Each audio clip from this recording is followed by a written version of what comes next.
on rescissions into their bill. Their bill does not have they never talk to us. Thune didn't negotiate with me. Johnson didn't negotiate with Hakeem. And on the key issues, the Appropriations Committee, which has talked about 3 of the smaller bills, they're good bills, they said the appropriators couldn't agree and said kick it up to the 4 leaders. They still haven't talked. And let me say, we're deadly serious about addressing the Republican-caused healthcare crisis because it's a deadly serious issue for the American people. Largest cut to Medicaid in American history. Hospitals, nursing homes, and community-based health clinics closing right now. The fact that more than 20 million Americans are on the brink of experiencing dramatically increased premiums, copays, and deductibles because of the Republican refusal to extend the Affordable Care Act tax credits, which benefit working class Americans. And we pointed that out. I pointed that out. Working class Americans, their health care, that's what we're fighting to preserve, to defend, and to strengthen. Thank you. Question? Yeah, we're going to take questions or not? No. Yeah. Okay. Thank you, everybody. Was there any mention of a shorter CR? Is the government going to shut down in 30 hours? You guys probably don't want to leave because the speaker is coming out after this. How soon? Soon, very soon.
Well, good afternoon, everybody. We just had a very frank conversation with the Senate and House Democratic leadership. Look, the principle at stake here is very simple. We have disagreements about tax policy, but you don't shut that government down. We have disagreements about healthcare policy, but you don't shut the government down. You don't use your policy disagreements as leverage to not pay our troops, to not have essential services of government actually function. You don't say the fact that you disagree about a particular tax provision is an excuse for shutting down the people's government and all the essential services that come along with it. If you look at what Chuck Schumer has said in the past consistently, it's whatever our disagreements are, let's negotiate with them, let's talk about them, let's figure out a bipartisan solution, but you don't shut the government down. In other words, you don't put a gun to the American people's head and say, unless you do exactly what Senate and House Democrats want you to do, we're going to shut down your government. That's exactly what they're proposing out there. Now we have to remember, they're very frustrated. They say that they're very frustrated about the fact that this negotiation has not taken place until today. But if you look at the original thing they did with this negotiation, it was a $1.5 trillion spending package, basically saying to the American people, we want to give massive amounts of money, hundreds of billions of dollars to illegal aliens for their health care while Americans are struggling to pay their health care bills. That was their initial foray into this negotiation. We thought it was absurd. We told them it was absurd, and now they come in here saying that if you don't give us everything that we want, we're going to shut down the government. We think that's preposterous. We think it's totally unacceptable, and we think the American people are going to suffer because these guys won't do the right thing. Now, I want to make one final point here. You will hear a lot from Senate Democrats, from House Democrats about the fact that American healthcare policy is broken. Well, we know that American healthcare policy is broken. We've been trying to fix it for the 8 months that we've been in office, but every single thing that they accuse about being broken about American healthcare is policy the Democrats have supported for the past decade. So if they want to talk about how to fix American healthcare policy, let's do it. The Speaker would love to do it. The Senate Majority Leader would love to do it. Let's work on it together, but let's do it in the context of an open government that's providing essential services to the American people. That's all that we're proposing to do, and the fact that they refuse to do that shows how unreasonable their position is. I think we're headed to a shutdown because the Democrats won't do the right thing. I hope they change their mind, but we're going to see. I'll let the speakers say a few words. Thank you, Vice President Vance. I want to thank the President as well. They showed strong leadership today. They invited the 4 leaders over here because the President is operating in good faith, and he demonstrated that very well. The problem is that Chuck Schumer and Leader Jeffries refuse to acknowledge the simple facts. Let's review what the simple facts are. As the Vice President was saying, this is the common sense thing to do. This is the right thing to do. This is the simple thing to do. By way of review, the House is getting back to the way the regular appropriations process is supposed to work. 12 separate appropriations bills passed through the House Appropriations Committee, 3 off the floor. The Senate doing their work as well. All this in bipartisan fashion, by the way. They passed 3 bills in the Senate.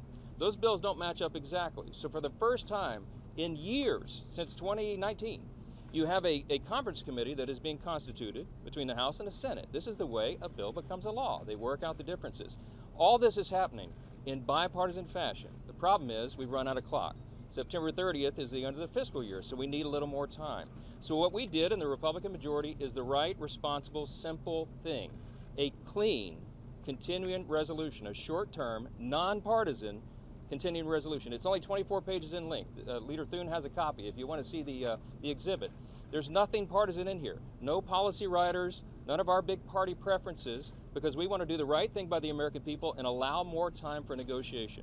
Now, there's a reason that Chuck Schumer and Hakeem Jeffries have come out here, stomped the feet, saying that they can't go along with this. They're trying to bring in extraneous issues. They issued a counter proposal. You should go take a look at what they requested. $1.5 trillion in new spending that is unrelated to the ongoing appropriations process. They wanted to, as you said, restore taxpayer-funded benefits, okay? Hard-working taxpayers in America, they want to take your funds and give that for benefits to illegal aliens. They want to restore that because we got rid of it. They want to prop up left-leaning media outlets. $500 million they threw in on top of that.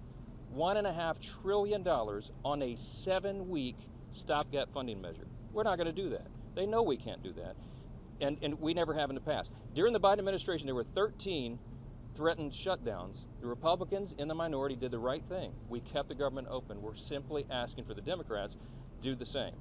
Again, I want to thank President Trump for the strong, solid leadership. He listened to the arguments, and they just wouldn't acknowledge the simple facts. I want to thank Vice President here for showing his leadership as well. If the Democrats make the decision to shut the government down, the consequences are on them, and I think it's absolutely tragic. We've never said that was a good idea. We never believed it is. And I want you to remember, when we voted in the House, we passed it out of the House. The House has done its job. We did that almost 2 weeks ago. Every Democrat in the House except one voted to shut the government down. That is the record, and don't forget it. I'll ask Leader Thune to step in here. Well, thanks, Mr. Speaker, Mr. Vice President. This right here, ladies and gentlemen, is what we're talking about. 24 pages. It's a continuing resolution to fund the government through November the 21st. I don't know where they're saying this is some huge partisan thing. This is something we do fairly routinely. And when the Democrats had the majority on 13 different occasions, they had the majority, President Biden was in the White House, we passed continuing resolutions to fund the government. This is purely and simply hostage taking on behalf of the Democrats. The Republicans are united. House Republicans, Senate Republicans, President Trump. The House has passed a clean funding resolution to fund the government until November the 21st. It's clean, it is bipartisan, and it is short term. But it gives us enough time to finish the appropriations process, which is the way we should be funding the government. So Republicans in the House, in the Senate, President United, they've passed the bill. This is sitting right now at the Senate desk. We could pick it up and pass it tonight. We could pick it up and pass it tomorrow before the government shuts down. And then we don't have a government shutdown. It is totally up to the Democrats, because right now they are the only thing standing between the American people and the government shutting down. We're all in favor of funding the government. And this is something that's been done routinely 13 different times by the Democrats when they had the majority. So to me, it's purely a hostage-taking exercise on the part of the Democrats. We're willing to sit down and work with them on some of the issues they want to talk about, whether it's the extension of premium tax credits with reforms. We're happy to have that conversation. But as of right now, this is a hijacking of the American people, and it's the American people who are going to pay the price. Can you respond to Russ, Senator- you want to say a few words? Sure. We want to keep this government open. It is not good for the American people to have the government shut down for any period of time. We will manage it appropriately, but it is something that can all be avoided. It can all be avoided by accepting a reasonable position, which is what the House has passed and what sits at the Senate desk, which is to continue to fund the government with a short-term continuing resolution. It has never been a viewpoint that $1.5 trillion is a reasonable amount of spending to be included on a short-term CR. This is hostage taking. It is not something that we are going to accept, and we hope that the Democrats come back from the brink, fund this government, and allow us to move forward. Thank you. Great. Mr. What's Vice up? President, so just to be clear, is there room for negotiation here with Democrats? And you mentioned you believe that we are headed toward a government shutdown. Is the federal government preparing to fire federal workers if the government does indeed shut down? Well, first of all, we have to keep essential services functioning as well as possible if the Democrats shut down the government, and Russ has been tasked with making sure that's possible. Now, you asked about negotiations. One of the things I admired about the president, but frankly the entire team's approach during the conversation we just had with Chuck Schumer and Hakeem Jeffries was, they have some crazy ideas. Giving taxpayer money to illegal aliens for health care, that's a crazy idea. Funding transgender surgeries in Peru, that's a crazy idea. But they had some ideas that I actually thought were reasonable, and they had some ideas that the president thought was reasonable. What's not reasonable is to hold those ideas as leverage and to shut down the government unless we give you everything that you want. There were multiple times where Leader Jeffries or Leader Schumer would say, you know what, we should be doing this, and the President of the United States would say, yeah, absolutely, let's have that conversation, but we're going to do it in the context of the people's government being open. We're not going to let you take the people's government hostage and then give you everything that you want. And that's really the state of the negotiation. Yeah, let's have a conversation, let's have a negotiation, but we're not going to shut down the government because we won't give the Democrats everything that they want. Caitlin. Can you respond to what Senator Schumer said, that there were aspects about health care ending for certain people that the president was learning about for the first time in that meeting? And was the president open to a deal on the ACA subsidies?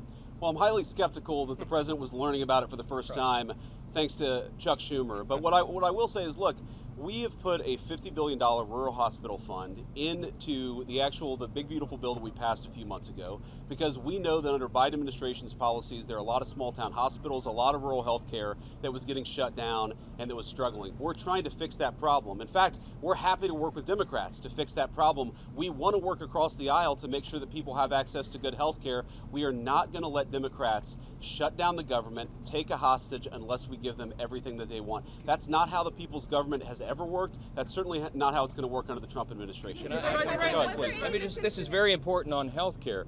Their counterproposal, what Chuck Schumer and Hakeem Jeffries are demanding, is that they claw back the $50 billion that we put into the rural hospital support structure. They want to take that back. We're not going to do that. We passed that because we have to allow for that. Also, if they shut the government down, not only are troops unpaid, federal workers, and all the services that everybody relies upon, but the WIC program, the nutrition program, women, infant, and children, they will not get that program, will not be funded. FEMA won't be funded. We have hurricanes off the coast of the United States right now. This is serious business. You have telehealth, you have mental health services, all that's funded by the government would stop if Chuck Schumer and Hakeem Jeffries and the Democrats have their way. The Democrat shutdown would be damaging for the country. We can't allow for it. Yeah. Thank you all. Passing a shorter CR? Was there any mention of passing a shorter CR?